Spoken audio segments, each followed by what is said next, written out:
नमस्कार मित्रांनो मी तुमचा शेतकरी मित्र अमोल हावळे आणि आज मी तुम्हाला जबरदस्त असं कॉम्बिनेशनचं औषध घेऊन आलेलो आहे. म्हणजे बुरशीनाशक, त्याच्यामध्ये 2 कंटेन आहे. तर हे औषध तुम्ही या अगोदर बघितलं असेल की नाही ते मला माहिती नाही, पण मी आज ते औषध आणलेलं आहे. ते म्हणजे किसानचं टेबू प्लस. याच्यामध्ये टेबुकोनाझोल 10% आहे आणि सल्फर याच्यामध्ये 65% WG मध्ये आहे. तर याचे तुम्हाला मी उपयोग सांगणारच आहे. याचे उपयोग या कांद्या पिकामध्ये आपल्याला काय होणार. तर आता आमच्याकडे याला टोंगण्याचा कांदा म्हणतात, काही ठिकाणी याला गोटाचा सुद्धा कांदा म्हणतात. तर याच्यामध्ये विविध बुरशांचा प्रादुर्भाव असतो, जसं की मुळकूस, कॉलर रॉट आणि पांढरी बुरशी, परत करडी बुरशी यासारख्या बुरशीचा प्रादुर्भाव आपल्या कांदे पिकावर होत असतो. तर अशा परिस्थितीमध्ये हे जे टेबुकोनाझोल आहे 10%, हे पूर्णपणे या बुरशीचा इथं नायनाट करणार आहे. आणि त्यानंतर याच्यामध्ये दुसरा महत्त्वाचा जो घटक आहे तो म्हणजे सल्फर. कांद्या पिकासाठी सल्फर हे अत्यंत उपयुक्त मानलं जातं.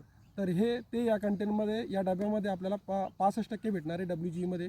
तर त्याचा तुम्हाला फायदा सांगतो की जे शेतकरी खाण्याचा कांदा लावतात तर त्या कांद्याची साईज वाढते, चकाकी वाढते, त्यानंतर पांढऱ्या मुळाची वाढसुद्धा होते आणि मुळाचं पूर्णपणे प्रोटेक्शन करण्याचं काम हे बुरशीनाशक इथे करणार आहे. आपल्याला कमी पैशामध्ये 2 कंटेन मिळत आहे. तर हे औषध तुम्ही एकदा नक्की वापरून बघा. आणि मी दिलेली माहिती जर आवडली तर मला कमेंट करून सांगा. जय जवान जय किसान.